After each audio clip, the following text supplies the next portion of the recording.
Excellentes conditions de côte à vous tous qui êtes branchés à suivre la 96.8 MHz Radio Liberté Kinshasa. J'aurai le plaisir de vous savoir très nombreux. Nombreux, vous nous suivez à Kinshasa, vous êtes à Brazzaville, vous nous suivez dans le Grand Bandundu, vous êtes à Kwango Kwilu. Merci parce que vous avez choisi la Radio Liberté Kinshasa. Vous avez choisi la chaîne de la référence. Deuxième partie de votre magazine, le rendez-vous des auditeurs. Voilà, première partie dans Maxime Makabou. Maxime Makabo, le oiseau fêté anniversaire, certainement vous avez suivi l'ambiance à la fin de l'émission, la première partie de votre magazine avec des invités, Maître Patrick Tinda, qui analyse Naye, Ndekorene Bonganga, Bolandi, Maître Loulou Assigné Reto Naye, Natongo Yalelo, na compte ya magazine, première partie. Deuxième partie, Yamkola Lelo, Tozana Essengo Yakamba Ponabino, invité Moko, Azaï Bongo, Mokambi.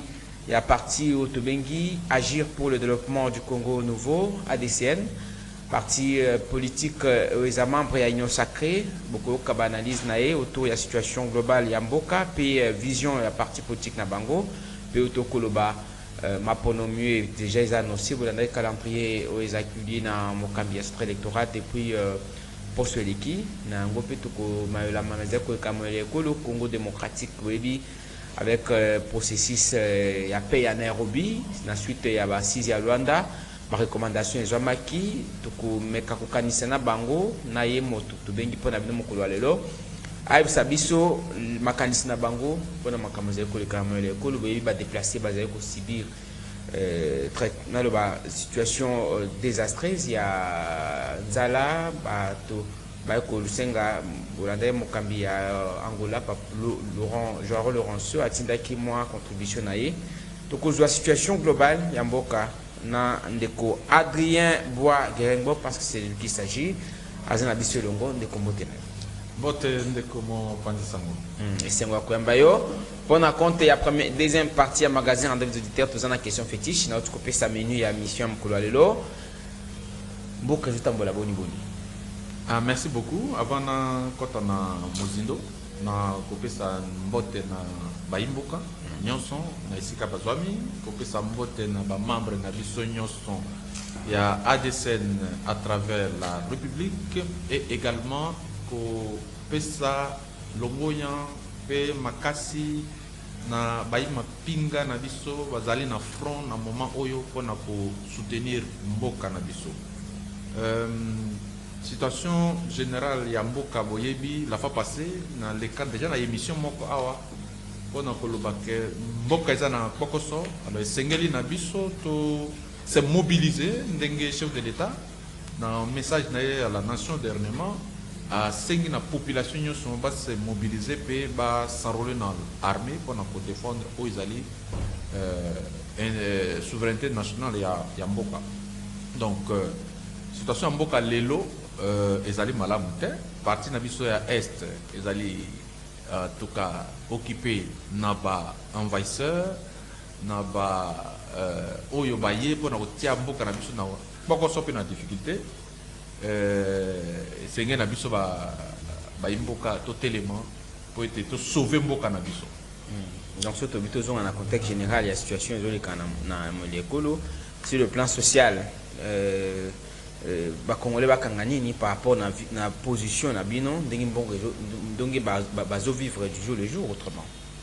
Oui, mais je pense que la fois passée na yebsaka yo awa que toko tamboli na intérêt ya mboka situation za malamu te ndenge mo pe na Kinshasa a situation ezali malamu te vie sociale eza malamu te mais vie sociale za malamu ndenge nini pendant que mboka ezali na azako bela parti na ye moko eza na kokoso bandeko na biso ebele na est bazali komona pasi bazali na bandako na bango te bazali na bilanga na bango te bazali badéplacer partout et que social na bango eza en difficulté et ezoko influencer même oyo bazali à distance ça veut dire que bamembre nyonso ya famille na bango bazali na distance oyo bazali na Kinshasa bazali na Lubumbashi bazali partout bazali pe affecté na situation ezoko komela bandeko nyonso tozali donc vie sociale ya Congolais lelo en réalité et zali au point na ndenge biso to wana kanisa mais quand même base moko se jeter pour mettre la paix et trouver solution na makambo etali social ya bato parce que pona kotia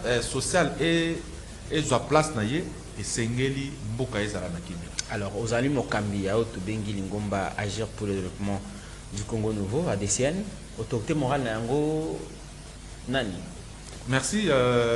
Parce que au Congo, tout ça, on va autorité morale, hein. Faire des actes d'autorité morale nango.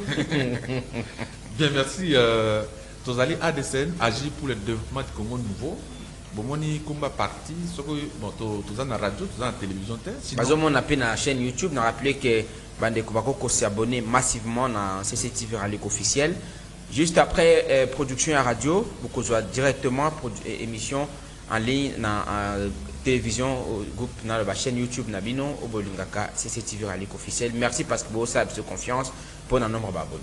Ok, merci. Je disais que parti politique Nabiso Kombanango agit pour le développement du Congo Nouveau. Vous avez dit que Mboka Oyo ndenge na loba que difficulté za makasi. Alors pour te développer et aussi Nabiso action, action minene. Et na action na esengeli ba congolais ba se mobiliser, ba zala bo moko. Neti lelo makamzo le kana mboka. Je pense que bah opposant bah la majorité les lobbies photos à la nabomoko. Alors biso to créer parti politique yo, je pense dans les jours à venir tout ça la sortie officielle, mais déjà tout ça dans l'implantation biso à travers les provinces. Vous allez partir membre de maintenant autorité morale. Effectivement, parce que autorité morale c'est un député national qui s'appelle honorable Dédé Kodoro Justin. Ah, initiateur il y a GDK. Initiateur à GDK. Et voilà, c'est lui l'autorité morale et c'est un membre influent dans l'Union sacrée. Vous savez ah, Mokambi, il y a des députés, Wabengi, Lingomba, révolutionnaire. Voilà. Alors, on nuance les entre GDK, parce que le B, qui est de Tanguy, honorable Dédé Kodoro, nuance les entre GDK, Lelo, na ADCN. Oui, GDK est allé association. Oh, allé dans ambition limitée, mais ADCN, si c'est un parti politique, ils ont une ambition élargie. Donc, comme rôle union, son mission, son parti politique, c'est juste de chercher à conquérir, à conserver le pouvoir le plus longtemps possible. Donc, ADCN a une ambition plus politique que GDK où il y a une ambition non politique. Alors, toujours on a ADCN, parce que le but aux Amokambi ADCN, vision ADCN et Zalini. Vraiment, ADCN, agir, développer Congo nouveau. Vous voyez que les gens il y a Batubele Balembi, Batubele Bazolela, Batubele Bazomono que rien ne marche. Si dernièrement, Biloko Nabiso et Tozo Bengango déveloterie. Vous voyez que si vous c'est presque tous les Congolais qui veulent quitter le pays. Même les militaires, quelqu'un a dit ça. Voilà. Tout le monde veut quitter. Pourquoi? Parce qu'ils se disent que pas si les qui makamedo si mate to longwa. Mais biso adesa to na biso bino non. Ba Congolais bo longwa mboka te. Parce que ce que yo longwe mboka ekotika la vide. Attends ekotika la vide, les prédateurs, je les appelle les prédateurs. Ou bien ba agresseurs na biso, ils vont entrer, ils vont trouver un terrain vide et ils vont occuper. Le jour où tu as to zonga na mboka, to kuta ke to koma ba esclave à batwana. Ndé adesa to yepo na ko pesa batwana espoir que il faut pas quitter. Il faut que tous Zalawana se battre pour sauver notre souveraineté, pour sauver notre État. Se battre avec peut-être Bazangi Vision. Vous avez suivi peut-être la sortie médiatique à Martin Faylou. Je dois attribuer par faute à responsable Mboka. Selon la Mouka par exemple, il faudrait avoir des nouveaux leaders, mais vous soutenez les présidents de la République. Parce que quand vous dites que vous êtes dans l'Union sacrée, oui. Vous soutenez, vous êtes derrière Félix Tshisekedi. Oui. Et Nicolas, mon papa Sikani, beaucoup de nango. Bozana Kati, mais mon cause reconnaître que ma faiblesse est à nos moniques. Oui, ma faiblesse est à beaucoup de Koutiango, Zana, Namabele, mais dans la C à Mabele. Félix a tout dit, ça m'a tient à Mabele, et puis de Mabele, tout tombe là. Mais dans le mal est tellement. Déjà, Bakandrier Bimi, tout le Bélango, tout compte en détail, mais à toujours le Béla DCN, tout que le mal est profond, mais si Maya Félix Tshisekedi, Bobanzi était à Salimo Mingi Lelo, il y a un étudiant qui beaucoup à Simanae. Parce que tu adhérer à la vision. Oui, tout le monde qui est au Yobiso Tozo Kanisa, n'est au Yébazosala. C'est comme ça que nous avons décidé d'aller avec. Qu'est-ce qu'il y a tout ça là? Aujourd'hui, bon, Monique dans l'espace Yaituri, dans Kivu, attaquer état de siège. Tout ça c'était pour faire quoi? C'est pour sécuriser Batu Nabiso, Bandeko Nabiso, Baza côté wana. Lelo a sali discours pour nous ça n'a pas peuple congolais ils sont voté l'élément to sauver Boka Nabiso. Et ça fait exactement ça que Biso Tolingi, Biso Petozolinga. Ça veut dire que le peuple union s'est mobilisé, s'est transformé en une force pour résister na Banguna et Mboka Nabiso. Lelo a des tant que le Congo nouveau, il faut que le Congo soit transformé. Le lobby congolais a se retrouvé en paix, en quiétude, nous sommes dans quatre namboka na ye. Lelo bat nabiso bat ndeko nabiso ya est. Au moment le logo nabiso, emblème nabiso, il y a un bouclier avec une épée dedans. Bandeko ya YouTube ba monango. Oui, ce qui basa comme na yango, ça veut dire peut-être rare de parti. Et de symboliser ni. Rare de parti au moment que ils allaient na ba emblème na ndengona. Bomoni a RDC, il y a les rameaux, comme c'est en couleur noir et blanc, c'est comme ça. Les rameaux symbolisent la richesse de Boka-Nabiso. Les lombo Boka-Nabiso, ils ont envié na bantu et belé à zinga zinga à cause de bénédiction de Bakambla à Pisabiso. C'est comme ça que Bazou tient Biso en difficulté. Si vous avez un lobby à des scènes, Batar ko Bazou tient Biso sécurité, to kokite ko fandaka bras croisés, to senga bapaya, baya ko soutenir Biso. Je pense que vous allez responsables, vous allez un voisin, il entre dans ta parcelle, et toi tu restes là bras croisés, voisin boya, boya. Mais le temps de crier là, ils ont même situation, tu as traversé dans le Congo. D'où la ligne de compte, on a des détails, mais quand même sur le bibon, on illustre la situation en Boka. Voilà, c'est la bande de force régionale. Non, non. C'est ça même l'esprit de l'ADC. C'est comme ça que nous avons dit qu'on marche avec. Vous avez suivi les chefs de l'État dernièrement. À Sengi n'a pas tout, à Sengi n'a pas tout, à Sengi n'a pas Congolais va se mobiliser. Sauf que vous avez la télévision, vous avez il y a Congo, les jeunes vont se mobiliser contre l'armée pour aller défendre. Et c'est ça même le rôle et la mission de l'ADC. Au moment que bouclier Zali, qui a un bouclier et attend la glaive, soit un couteau, c'est un guerrier. Donc, on dit qu'il faut avoir une armée forte pour résister à tous les prédateurs du Congo. Et préserver la richesse nationale. Et préserver la richesse. Oh, bon, il y a une étoile ici. Oh, après, ce qui met côté, et que cette richesse puisse créer l'emploi dans Bakto, pour que les Congolais puissent vivre en paix et alors, et donc on a une ADC dans le compte au salaire, ou bien après on a une carte à union sacrée, pour aussi sa chômage, au moins le bien pas ses alliés, Koussanzala par exemple. En gros, avant tout compte on a l'État, il y a ces jeunes habits sur le programme Kolalelo, devise il y a ADC les alliés. Devise il y a ADC les alliés, ensemble nous pouvons. Ce qui Congolais nyos à Kangabi, pour l'intérêt à Mboka Nabiso. Tout le baquet, toute opposition pemben, toute majorité pemben, nous allons sauver notre nation. C'est pourquoi nous avons dit, comme notre devise, ensemble nous pouvons résister à tous les prédateurs à Mboka Nabiso. Ensemble nous allons développer ce pays. Batouba quand ça que Félix Yaza extraterrestre seul il va faire tout. Non. Biso nyoso. Les gens bandeko bazo koya na front, bandeko bazo bunda na front. Ils allaient qu'à féliciter, mais ils allaient ba congolais nyoso. Donc biso nyoso to tia ba boko. Moko poto tokende liboso mais ba oyo bazopesa bafai oui ezali eloko oyo nzambe asalite mutu nde asali ezalaka normalement bafai nango mais qu'on se mette debout pour défendre moment ya lelo eza moment ya koloba teke je suis ceci je suis cela plus que toujours discuter na kati ya distraction l'ennemi continue à gagner les terrains. Entre temps na GDK tant oyaki parce que bi autorité morale que initiative à partir d'ali honorable de Décodoro vous avez président national. Alors, surtout, quand on a un contexte, il y a vision et il y a GDK. Parce que ça, parmi, GDK, ils ont une contradiction, ils ont une ADCN. Ils ont le Komoko, sauf que peut-être l'ADCN a une ambition beaucoup plus électorale que GDK a une vision, une mission à apporter appui à la population.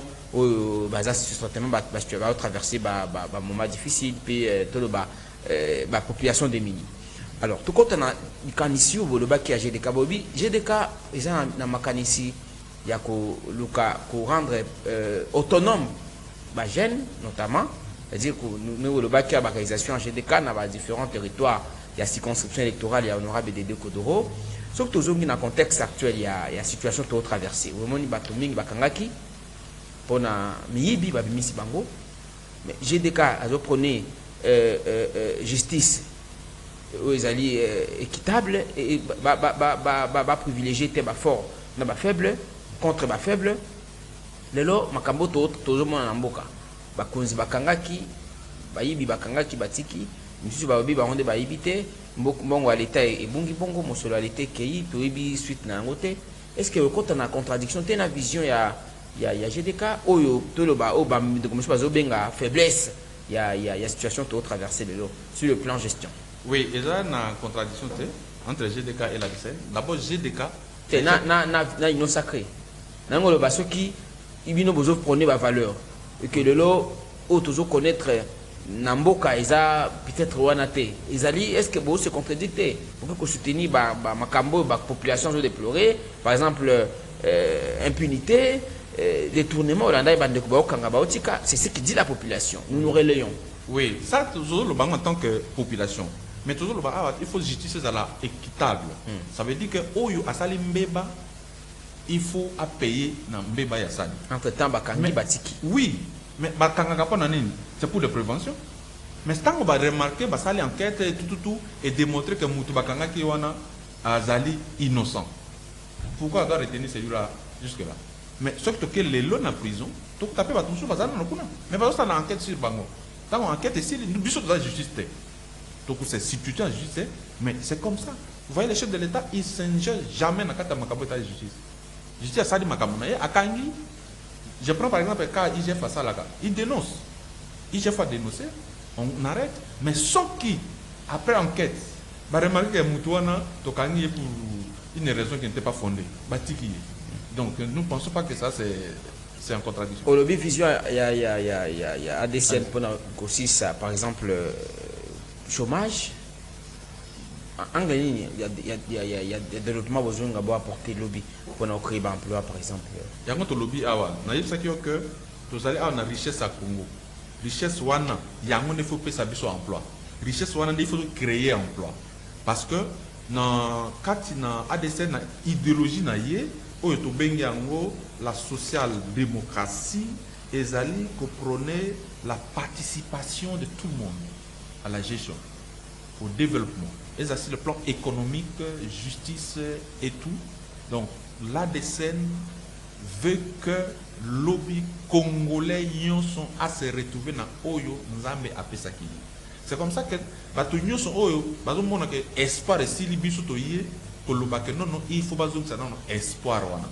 Que zone sera maintenant espoir. Il y a un Congo nouveau. Un Congo où il fera beau vivre. Un Congo où nous disons que c'est encore possible. Vision ADCN et années pour l'éducation. Voilà. Sur le plan éducationnel, je vous ai dit, et puis, bon, ce n'est pas votre émission, sur le plan éducationnel, tout le monde, chef de l'État, a été gratuité et enseignement. Et non seulement dans l'école primaire, dans l'école secondaire, nous disons qu'il faut une qualité. Même sur le plan éducationnel, qui sont ces gens qui nous donnent cours? Ah ouais, au monde total à Kinshasa, où on peut avoir du personnel qualifié, on va donner ça cours. Mais sans aucun intérêt, parfois ce sont des collègues qui ne remplissent même pas les critères, ils vont donner ça cours. Mais puisqu'on a des scènes de déformer. C'est quelqu'un qui n'est pas dans les critères, mais il se fait CT, il est professeur, et voilà. Pourquoi? Parce que Zela Mbokanyo se a relié. Ça ne permet pas aux autres qui sont ici ou qui sont ailleurs de venir là à l'intérieur. Nous, on est, mais nous voyons l'étendue Mobimba Mboka. Voilà pourquoi nous prenons pour la qualité de l'enseignement. Nous parlons de la méritocratie. Il faut que ce soit des gens recommandés par X, Y, compte tenu des affinités, soit familiales, soit. Alors, ce que dans un contexte, la situation globale et en Bokalelo, ADCN, vision, le Béli Kambo, il y a éducation, le Béli Kambo, il y a économie, développement, toujours qu'il y a une maponomie. ADCN, il y a la main, non, sorti officiel, ça a limité le Béli Bazo annoncé en gros, le lot, vous avez la base, est-ce que vous avez implanté dans combien de provinces sur 26? Merci beaucoup. ADCN est allé. Biso, ce qui nous intéresse pour le moment. Les accords sortis officiels, mais sortis officiels, vous savez, madame. Amoni kozala te ndi sai maka basombi bato Non, on a pas. besoin de consommation extérieure. Si c'était pour ça, on allait déjà faire la sortie officielle. Si c'était pour ça.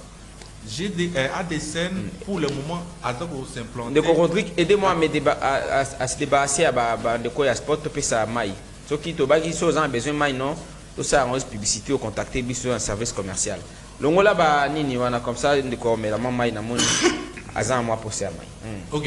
Donc biso dans ADSN, tout ça déjà pour s'implanter. Voilà pourquoi nous mettons en priorité l'implantation à partir parce que mon ponomi est commis pembeni. Tozali déjà dans Kinshasa, tous opérationnel. Siège national pour l'instant. Siège national est allé dans Mundiba. Donc tu vois le long du boulevard jusqu'à magasin qui tombe juste en face, il y a le balcon. Toi, tu as au moins dans siège de M. Zariwana. Et nous sommes dans le nord Bangui, sud du Bangui.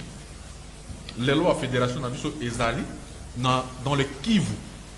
Nous sommes là, dans le nord et le sud Kivu. Congo central, Tozali. Toujours quand tu as déjà, na Kassai, toujours quand tu as déjà dans Maniema et aussi dans le Kwilu. Donc pour le moment, nous sommes à cette phase-là. Toujours qu'on s'implanter et puis on va gagner toutes les provinces. L'installation va comité fédéraux ici à Ménanté. Et bon, et ça l'a mis déjà, mais ce soir je pense, tu peux publier. Ça va. Tu peux publier, membres de notre comité fédéraux. Pourquoi aller là? Pourquoi aller là? Parce que tout est déjà fait. Le CG est en train de finaliser dans le moment où on va publier. Et il y aura une équipe qui va aussi descendre sur le terrain pour maintenant installer le comité à travers la République. Donc, ADSN a dit que mon d'ici le 24 décembre, première action déjà, il y a un enrôlement. Et l'ADSN a déjà pour sensibiliser les membres pour que s'enrôler massivement et que le lobby va capable des hommes de qualité. Les temps, mais la maille n'a rappelé numéro 082 33 33 749. 082 33 33 749. Donc, on a série à l'ébossé à appel. Et puis, Tokozonga, on a compté na maman à 082 33 33 749. 082 33 33 749. Je vous rappelle que nous avons réussi pour vous, pour le compte de la seconde partie de votre magazine, le rendez-vous auditaire, de Adrien Boaguerengbo, Azali Bongo. Bokambi, ya Lingomba, Babengi, ADCN, parti membre, il y a Union Sacrée, de quoi Allô, bonjour. Oui, bonjour, monsieur Bonnet, c'est Patrick Nan. Nagombe, toujours quoi, papa? Merci beaucoup, mon frère. Moi, je suis capitaine invité dans votre télé, mais dans autres minants, nous tous juste que le Gabon a ce qui concerne le problème, il y a sommet, il y a loin. Toujours en deuxième, toujours en série à appel, Mami Balé pour le situation Est. Pardon? Toujours en la deuxième série à appel. Voilà. Ok, ça va alors. Bon, dans le Bénin de Koboé, Deko, au monde, ndenge pour créer loi va partir na bino, mais qui est dans la cala, BBVV. Tout ça, c'est tout. Il est parti malheureusement. Je suppose qu'il est encore limité. Ou l'interférence réseau carrément. 082 33 33 749. Allô, bonjour. Bonjour. Ndeko diminuer le volume sur le musique à la radio. Allô? Toujours quoi, papa? Oui, je suis à partir de Maman Awa, parce que nous sommes malades. Oui. Na pesi ndeko mbote kama kuna ninaibisa ndeko kama mboka oko disparaître na bino oko disparaître comment yo bokosa na idée mususu mais bozo pli mutu aza na idée mususu Et puis, au jour où non, il y a justice, il y a dinoté. Quand vous avez dit que maloko kotonda, il y a un juge. C'est là que vous avez maloko. Le peuple congolais va député. Il y a des binos très bien, très bien. Binos très bien. Pour les gâter en 2023. Merci. Merci de copier. Tu peux simboter na bande kunyo sur bande absina mama yemo. Toza entendu de cœur avec vous. Vous tous qui êtes malades, vous êtes à l'hôpital général à mama yemo. L'hôpital général à référence à Kinshasa ex mama yemo. Tu peux sibinombote, paysan sunga bina puis sabino makasi. J'espère que beaucoup bima. Allô, bonjour. Alors, David a fait un gars de malade, c'est une invité, nous avons Retour toujours. d'abord de respecter moral à la député révolutionnaire. En tout cas, l'Assemblée nationale n'est pas digne. Pour changer majorité ou d'arrêter à recruter intéressé, comme majorité révolutionnaire, qui base à Mbongo, n'a pas dit que la tigre va se laisser bazala. Nous avons dit qu'il y a un prédateur ou qu'on a la justice nationale. En tout cas,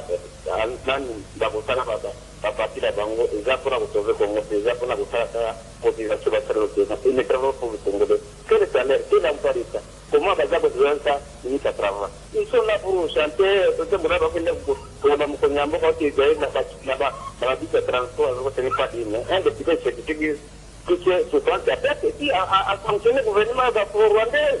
Merci beaucoup.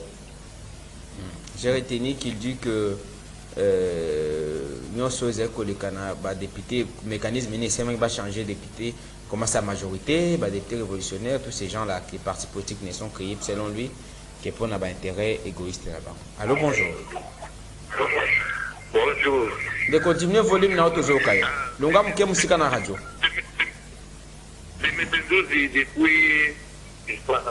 Pardon?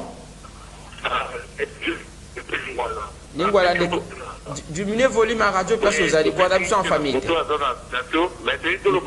quoi Adrien? De quoi Adrien? Tous ces partis malades, on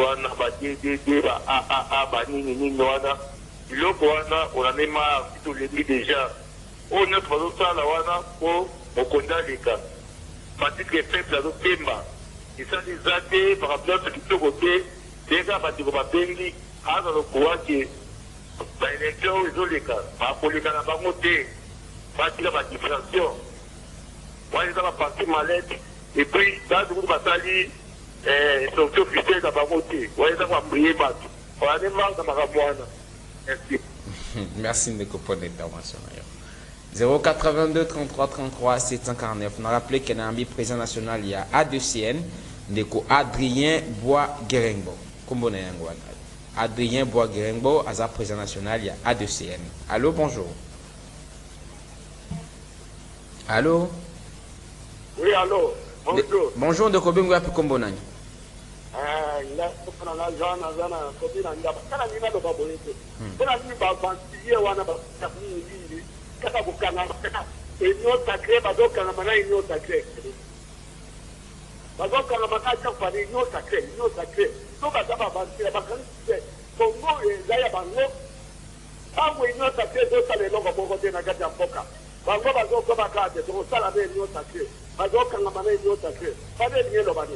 Merci.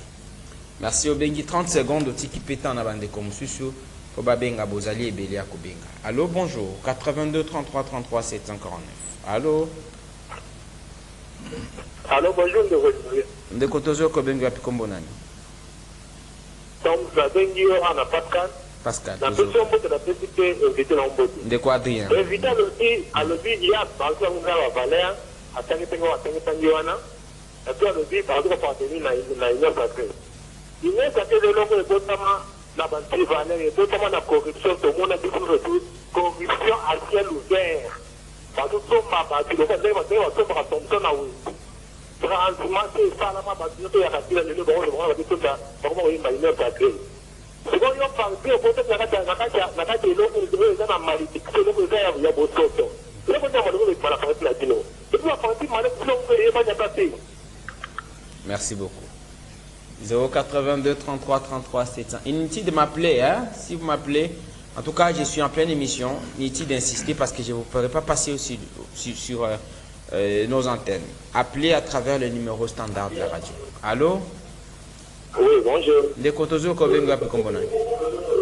Qui informe la bombe? La bombe Tozo Kayo. En tout cas, Benga, la partie politique de la Congo démocratique, et même les nous, quels sont les fruits dont le peuple congolais a lié et puis la partie politique. Ça c'est vrai. Pour la de ça, la carte est sacrée, Yango va parti politique et les autres à Kona. On va notre pays. Et d'aller passer. Merci beaucoup. Merci ndeko. So benge biso bosunga biso bola na biso en famille. Okene musika na radio so bande ko bayoki yo ningo leki na radio ba koyebisa yo s'il vous plaît. Aidez-nous à ne pas revoir vos retours sinon ça nous dérange. Allô, bonjour. Allô, bonjour. Ndeko tozo kayo benga Pekombona. Ndeko kende muke musika na radio tozo kayo.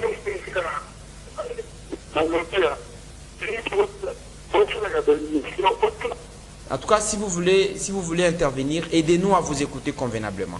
Vous avez pensé que vous avez passé. Si vous avez un la radio, musique, faites diminuer le volume de la radio avant de vous avez parce que vous avez. Allô, bonjour. Allô, bonjour.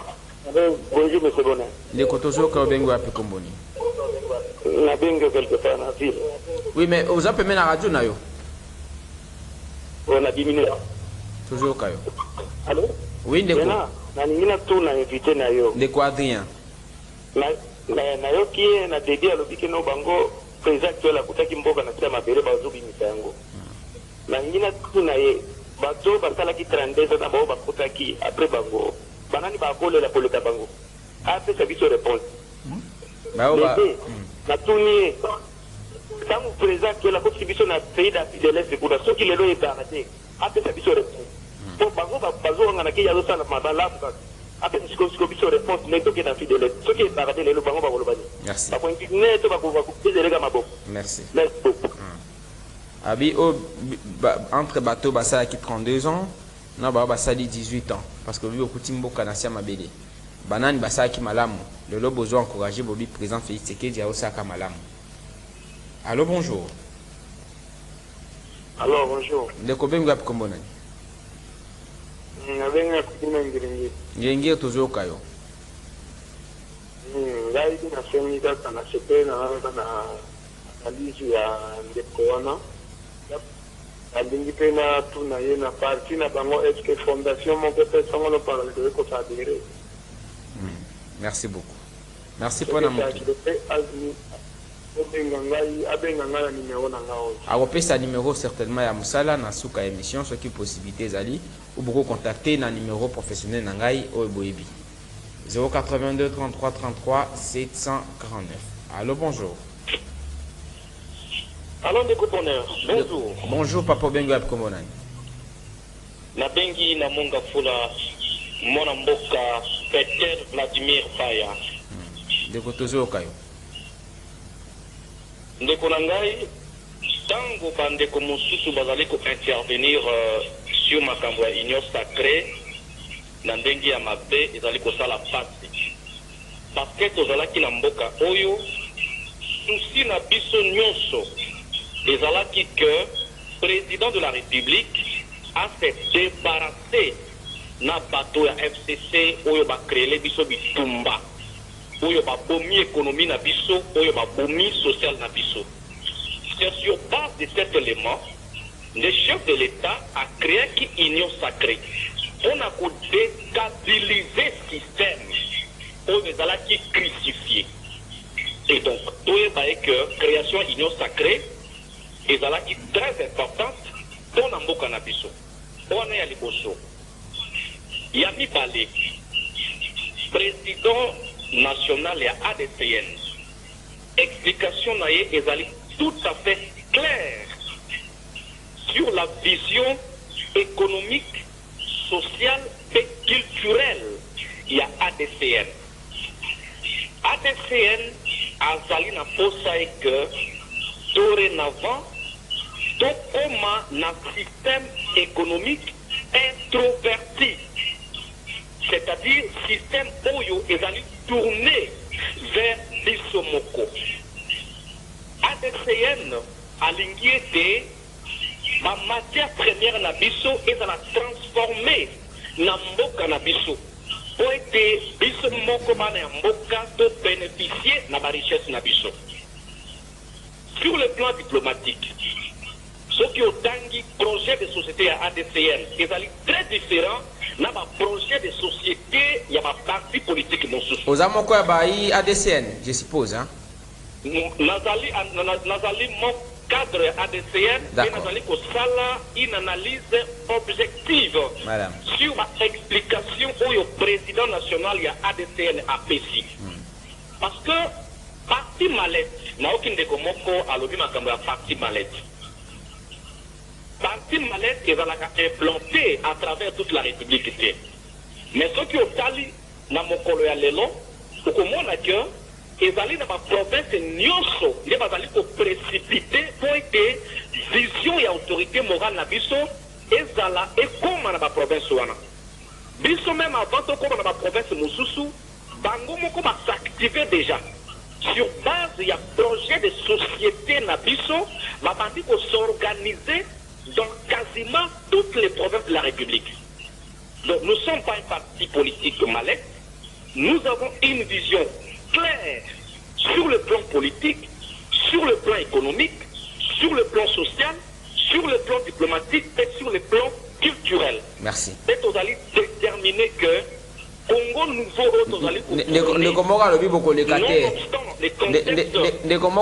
allons transformer ce Congo ensemble. Rapidement, à 30 secondes, tu zoom na studio. Tozali na démocratie. Ce qui est na démocratie. Je crois que vision où tozali ko présenter, na ba ambition où tozali na yango pona mboka na biso, na ba potentiel où tozali na yango na kati ya parti politique na biso, to ebiete peuple congolais où tozali ko comprendre ambition vision na biso akopesa biso mungongo na ye po ete bato na biso bazala représenter l'Assemblée nationale po ete ensemble nous puissions faire de notre pays l'une des plus grandes nations dans le monde. Il y a solo une vision honorable de Décodoro le corps Koloba, une vision à valeur. Aza pays moko moto azo prôner valeur, aza socialiste asungi asunga kabato même na cadre ya GDK na ya structure ba bengi GDK ils allient à travers la province nyonso apportaka appui na population na ba jeunesse azo lukela bango azo lukaba azo initier bango na ba auto prise en charge et tout mais problème ezaki akiko kuta kusangana na bato ya mabe ya ba dongolo miso ndeko na lobi rapidement to comme na suka concernant GDK na moi GDK yoka ndeko Betel yoka balobi lingomba ADCN ndeke kosangana bande kwa ino sacré et bien bisima kamionso pour tous na président national tous on rapidement to continuer si sujet ami balé puis tous deuxième série à battre. Bon bande ko balobi que vision union sacrée d'alimenter na lobaki que tous na démocratie moto na moto ko sala analyse politique selon culture naie selon appartenance politique naie mais auto yebi ezali que vision principal et union sacrée ezali ya ko transformer mboka na biso. Je crois que ce qui se passe sur le plan militaire vous allez komona yango il était interdit même de citer le nom du Rwanda mais lelo vous allez komona comment président de la République azali ko se décarcasser ensemble avec Merci Deko pour l'intervention. Nayo, j'espère que tu vas sukawana pour la série à l'ébaucher à l'appel. Deko Rodrigue. Alors, tu reçois deuxième série à l'appel, de quoi intervenir 5 minutes, à répliquer 5 minutes, je pense qu'on a encore quelques minutes. À répliquer, na ba question bandeko ba poser, ba tak pesamment mingi, oyanoli parce que bandeko musupazo continuer ko benga, to koza bango pour na compte la deuxième partie à l'appel et puis toujours pour la conclusion. Rapidement. En tout cas, merci beaucoup. Na pesi bandeko nyonso ba intervenir merci pour la intervention na bango. Mais je sais que oyo na koloba neti papa oyo abengi na partir à mama yemu pour dire que tu disparaître so que mboka disparaître ou disparaître mais effectivement biso to lobi que il faut que Congolais soient se mobiliser na lobaki avec les radio il a TVT, mais sur la radio, il y a un emblème tout dans le monde. Ce qu'on continue la vision, il y a ADSN, c'est vraiment un parti qui est créé sur base, il y a Makamoto le Canada Est. Vous savez que pour Mboka Nabiso, ils ont toujours menacé Wapi na Est. C'est à l'Est où on va parler de Mounoudou 40, on va parler de M23, on va parler de plusieurs groupes armés. Kakana Est. Et pourquoi toujours à l'Est?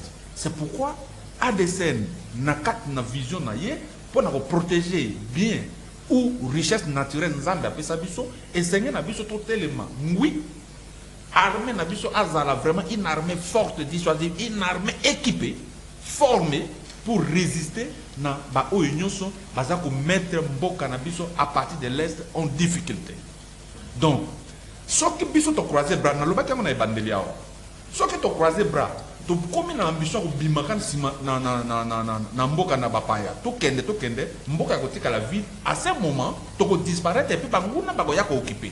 C'est comme ça que nous appelons tous les Congolais comme les chefs de l'État venaient de faire que le moment est là où to tika makambo ba division ya ba opposant ya ba majuto sangana na bomoko. C'est comme ça que devise et de ces oloba ensemble nous pouvons tout sangana bomoko pour résister à ces gens pour que l'obito disparaisse. Parce que papa, Nzambe a assisté au Bikana hôpital Yozali, ce qui trouble au le Kana Est, na minute et Salimina Kinshasa, na Isika Yozali, na maman na difficulté. Voilà pourquoi, pour éviter ça, l'ADSN mobilise la population congolaise à résister. Et l'ADSN va même loin. Mobilisation à Bissozanine. Il faut transformer tout Congolais en même un agent de renseignement. Pourquoi yo Ndeko? Parce que les ennemis ne sont pas souvent ce sont les Congolais qui doivent utiliser. Mais surtout conscientiser les Congolais ne jamais trahir les Congo. Ok, on coopérer na munguna pour na mboka na yo et loko munguna ko causer na mboka oyo et cause la dramatique. D'où il faut mobiliser tous les Congolais, militaires ou civils, à résister. Au moins, nous avons une carte où il y a suspect, informer les services attitrés et services appropriés pour arrêter. Oyo se préparer pour Nakoya. Nous avons dit belé bazolo ba parti mallette. De grâce, un cadre du parti vient d'intervenir et qui a expliqué nous ne sommes pas un parti mallette comme Bandeko Belé Babito Koloba Awa. Pas parti mallette, c'est tout des partis. Nous avons Bandeko Souba le piano de AAA, de AAB, de tout ça. Tous ces AAA, tous ces AAB là étaient créés dans l'état-major Mogo Otobenga Kiango, dans FCC. Ça c'est connu de tous. Mais ici, l'ADSN n'est pas créé dans ce sens-là.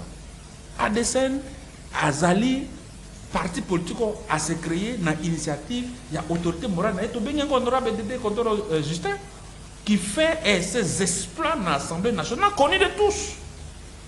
Et ce parti va maintenant, parce que dans vision chef de l'État Zanango, pour défendre l'État congolais, pour sortir l'État congolais de la boue, et zali vision oyo ADSN azanango.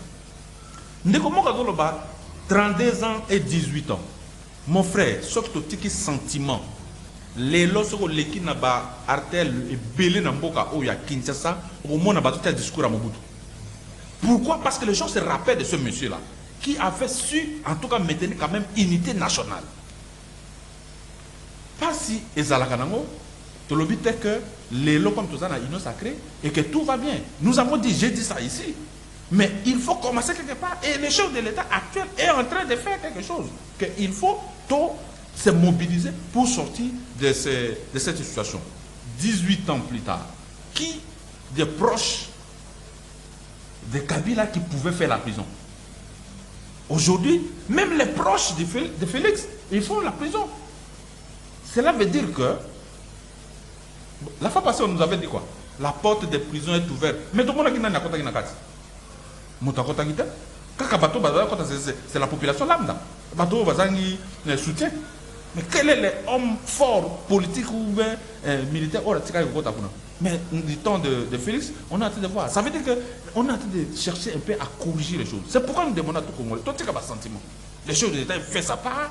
Nous aussi, population, il faut tout ça là. Par Nabiso. Alors, Ndego a sengi que à la fondation sur le pays. Oui, Ndego. Nous sommes sur magasin qui est en mode. J'ai donné l'adresse. en face il y a les balcons, soit la station Koubi, soit toutes les associations, parce que nous devons nous mobiliser pour résister à tous ces méchants qui veulent mettre notre pays en difficulté. Alors, de comment tu as commis message? Tout je m'appelle na souka de s'il vous plaît.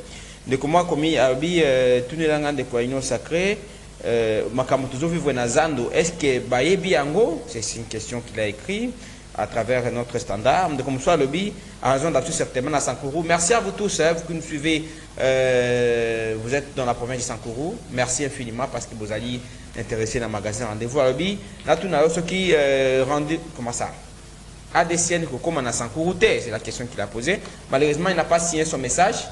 De comme soit souhaité joyeux anniversaire de comme Marcin P. Voilà. Rapidement, au continent, au répondre à la question, au continent, Makamutoloba qui a dit Kamboya Seni, vision dans le ADC dans le contexte au Sani, il faut déployer un candidat à travers différentes provinces, surtout que déjà, début à identification enrôlement, est-ce que sensibilisation apport ni ADC à la sensibiliser la population pour s'enrôler massivement, notamment dans la circonscription où honorable notamment à déjà la base na la circonscription électorale ya comment est-ce que déjà bitumbe bandi ya maponomi ou ya noni na mituna au continent maman alikamo. Merci beaucoup mon Pandi Sango. Je pense que nous découvrir Sankourou na lobaki na awa que nous sommes en train de nous implanter. Na loboko mikuna. Tokokoma. D'accord. Tokokoma. Na tika pas déjà à cause d'un point focal à contacter Bissot. D'accord. Je vais donner mon numéro à la fin. Et puis, de quoi lobby Makambazan, bon, Nazan Makambazara Belé, sans qu'il y ait. Alors, situation, il y a peut-être que pas exemple de ça, Rodrigue. Il fallait pas tomber en haut, j'espère que non, est silité jusque-là. Oui, mais c'est ça. Lui, il nous sacré ça dans ma batouté, c'est ce qu'il dit autrement. Il fallait pas tomber en haut, mais c'est là en haut, apparemment, n'habite sur le salément. Bandeko va bien dans la deuxième partie va fixer biso ba bazan azan. OK, bon, à fixer comme ça tout c'est fixé. Alors, tout côté dans ma Kamoya au Italie, c'est ni ben na ba contrainte situation sécurité il y a sécurité, et là parmi ba contrainte tout le baquet. Ils allaient poudre rosier. Oui, bon mais ndeko makambo Italie insécurité dans Boka Rambiso et bandi ils allaient makabaka. Vous se rappelez que dans 2000, je pense 2018 donc, il y a une élection, ils avaient parti à territoire Nabiso, et il y a une élection notamment à Beni, il y a une élection en 2018. C'est ce que le chef de l'État, Lelo Adolingate. Il y a un municipal qui regarde l'Est pour sécuriser, mettre les gens, la population dans la paix pour que tout le monde a kende dans mon. Mais du côté de ADC, je vous dis que ça lie à mon autorité morale. Ce que ce monsieur fait dans ce pays, disent même qu'il ira très loin. Parce que, en tant qu'initiateur, même d'abord, il y a GDK comme association, il a atteint tous les niveaux possibles. Il a des gens partout. Et aujourd'hui, avec les partis politiques, je ne pense pas qu'il va reculer. Donc, on sera au-delà que ça. Mais et ton ami n'a compté à GDK, il faut rappeler. Oui, il y a beaucoup d'œuvres que je peux citer. Comme je ne parle pas maintenant en tant que coordonnateur à GDK, en tant que président il y a ADCN, tous autres s'est mobilisé. Je vous ai dit d'entrée de jeu ici que dans les jours à venir, une équipe quitte Kinshasa pour faire la ronde. Il faut installer le comité. L'émission est en direct. Bumba, Bandaka, Chikapa même, et même les frères de Sankourou là, on va les voir. Donc, on est maintenant en phase de déploiement et d'implantation. Il y a parti politique Nabiso. Avant même que, tout comme on a un niveau, nous avions lancé des appels à tous les membres il y a ADCN à travers la République pour dire que nous ne voulons pas toute une élection parce que tout ça pour ça mais nous devons aller aux élections pour gagner. Ce qu'on gagne, il faut aller avec des potentiels que lobby pas à la bateau, il faut gérer bateau, participer à la décision. Déjà par rapport au calendrier, vous avez publié le samedi, oui. 24 décembre 2022, début d'identification puis enrôlement à l'électeur. Convocation élection pour la députation nationale, ils allaient le 25 juin 2023. Et puis, élection à président. Alors, tout ça, que compte faire la DCN? Vision par rapport à ma ponomie. tout le bas. Est-ce que du coup le sensibilisation ça les déjà dans niveau il y a base que vous allez pour conquérir nouveau lobby nombre de députés mingi pe ambition ya ADC les années pour na miko ya. Ambition ADC dans un premier temps que lobby dans sphère il y a décision Azar et Azar a vraiment valablement représenté. C'est comme ça que je vous ai dit au départ que l'ADCN se prépare. Il y a une action, il y a une équipe, s'il te plaît, qui va descendre sur les lieux, pour implanter, installer les comités fédéraux, il y a ADCN.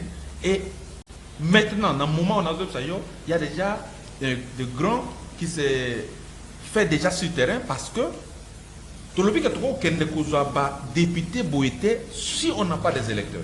Donc il faut aller maintenant. Nous sommes en train de sensibiliser la population à aller s'enrôler massivement pour nous donner demain la possibilité il y a député, soit sénateur, provincial, tout comme national. CGB. Voilà. Donc maintenant là, tout ça pour sensibiliser, comme déjà calendrier, tout et si on est plus de s'enrôler ming, plus nous avons la possibilité demain d'offrir une victoire écrasante à notre candidat qui est le président actuel. Un point de vue par rapport à la situation sécuritaire à l'est du pays. D'une manière globale, processus à paix à Nairobi, processus à Luanda, on a eu ma conclusion avec ma mesure notamment contre les rebelles depuis vendredi dernier. Pourquoi c'est le fait qui déclaré et puis décrété Ndimi Ango, M23, ne va pas quitter la zone. D'une manière générale, vision à ADC les années pour aussi ça, ce qui est l'eau. Parce que besoin envisager qu'on obtenir président d'être l'élection présidentielle il y a le bikuna beaucoup de candidats. Alors vision à bien les années pour mettre fin complètement la situation sur le Canada. Rapidement toujours appel et puis toujours la conclusion. Oui, vision na biso na ADC. Vous voyez na yebsi bino attention na salle on a lycée mo pour na kolobaka mutu akoti na lopango na yo abandi ko menacer yo na famille na yo et yo tikali ko bela bato. Ndeko na ngai mboka na biso poto sauver yango ezosenga bapaya te ezosenga intervention bato ezosenga biso moko. Voilà pourquoi na est tout ça comme sensibiliser, comme mobiliser pour dire il faut que tout le monde résiste na bato. Ce qui biso poto télémité combien de temps Congo ezoko ganga que nous sommes agressés et que personne ne parle. Mais aujourd'hui, les temps de Félix, vous avez écouté que directement on cite le Rwanda.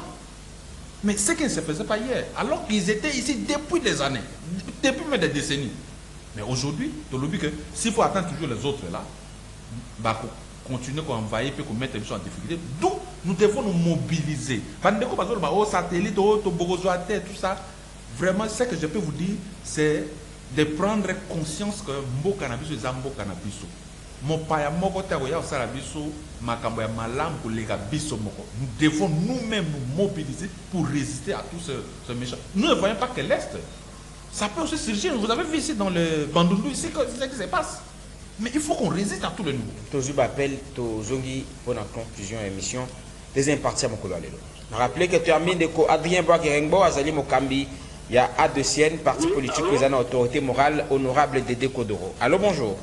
Bonjour, Ndeko Bonheur. Rapidement, de Kotoko Minasuka. Oui, on a fait finir Mbote. De quoi, Adrien? Ndeko Bonheur, s'il vous plaît. C'est la petite correction, il est à l'occasion de la biso. Kabila lobby 1 plus 1 égale 1. Maman a dit non, 1 plus 1 égale 1 P. Mais Emi Bané se va finir ça, on va faire biso 11. Et l'Uni Golobani. Dans le but Kabila a tenu un message à travers l'armée. Les corrections à Bango, parce qu'on a minéré, il y a Congo, parce que ça n'a pas Rwandais. Parce qu'on signe la zone tampon à la RDC. Voilà le problème de Zanango, il y a des dirigeants à Bissau. Merci beaucoup. Merci Deko pour l'intervention.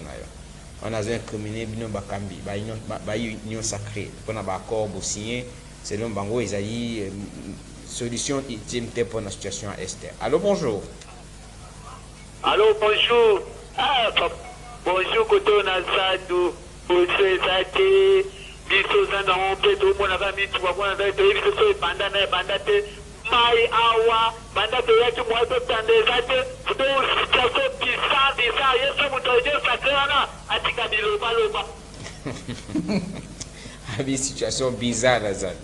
Bizarre, c'est nous. Qui appelle Azan, nous appelle Azan. Nous prenons 3 intervenants, nous clôturons cette émission. Allô, bonjour. Allô, bonjour. Ndekotozo Kayo, rapidement.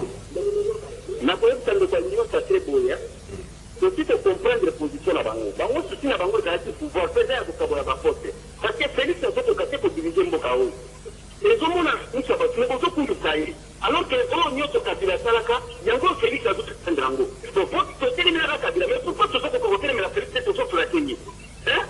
C'est pas normal, papa. Vas-y, 5000 postes de à Kassai. Et d'abord, tout le monde va député à Kassai ensemble. Merci. C'est quoi ça? Merci Ndeko. Ketsa Moutem. Eza Congo Mboka na biso. Pebo manate. Mutabang sa pimuninga te. Na olubarango chaque fois. Bandeko na ngai. Ilalinga bino mingi balandi ya Radio Liberté Kinshasa. Allô, bonjour. Allô? Ah, Radike, bonjour. Bonjour, papa aux en direct. Ah, ezalinde kwa sani. Obenge papa sani. Bon, na oyo nazala mitendi hapo. Toujours qu'on a mitendi.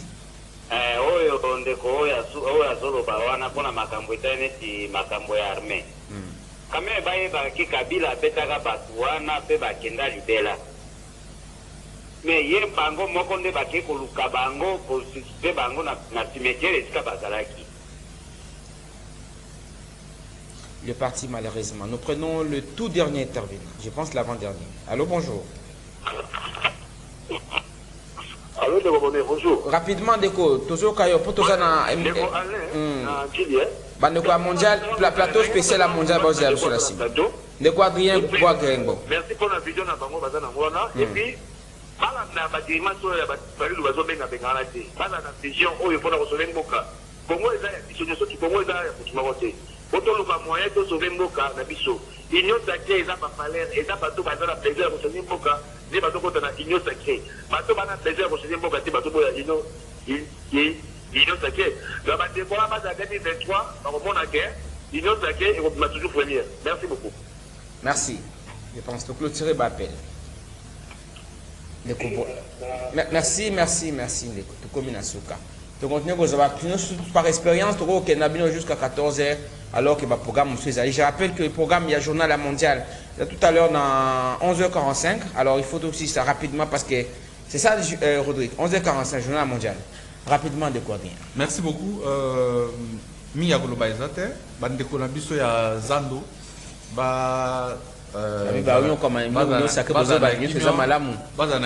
le travail est en train d'être fait. Pour ne pas laisser comme ça, mais pour reconstruire.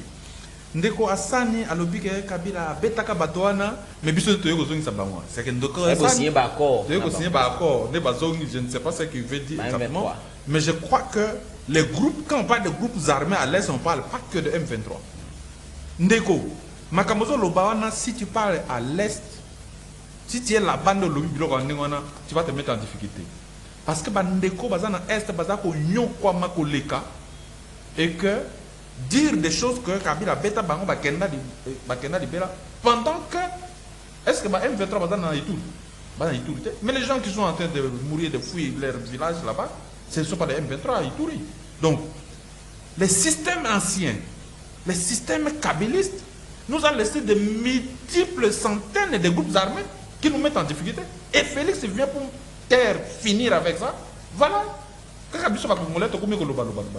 Donc, c'est ce que j'ai dit. Mobilisons-nous.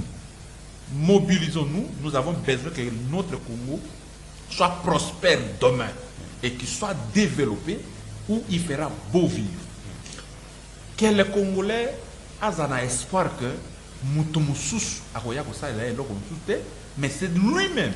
Donc, cette position, tu soutenir FARDC, tu soutenir le service de renseignement et lobby.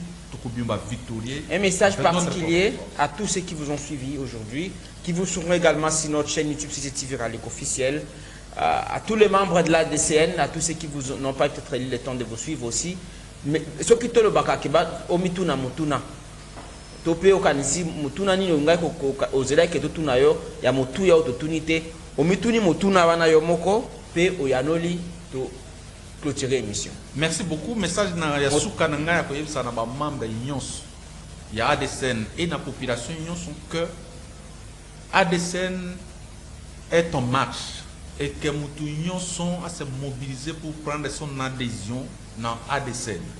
Et tozali dans Kitambu magasin, je peux aussi appeler ça numéro de téléphone 081 515 46 57.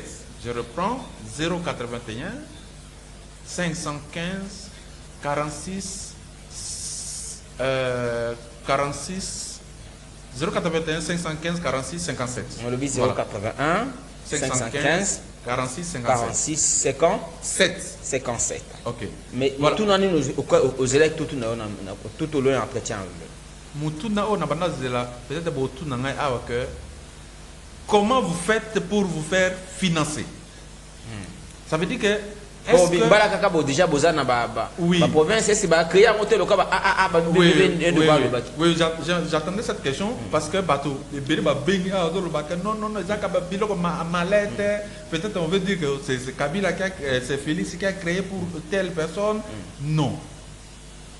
Financement Nabiso, c'est nous-mêmes, avec notre autorité morale, avec le soutien de tous les membres, il y a ADSN et GDK, notre association Union sont affiliés dans ADSN, où il y a des institutions, il y a beaucoup de choses, il génère des recettes, où il y a que ADSN a fonctionné. Merci à vous, tout le plaisir était pour moi de vous recevoir. Sur ce plateau spécial, nous avons parlé ADSN, nous avons parlé Congo, notre pays. Nous vous retrouvons demain pour un nouveau numéro. J'avais le réel plaisir de recevoir pour vous mais c'est Adrien Bois-Guéringbo. Je rappelle qu'il est président national de la DCN, parti politique de l'Union Sacrée, qui a comme autorité morale honorable Dédé Kodoro. Je vous retrouve demain, rediffusion 20h juste. Suivez ce programme sur votre chaîne YouTube, CCTV Viralique officiel. À demain. Merci à vous, Rodrigue, pour la complicité technique.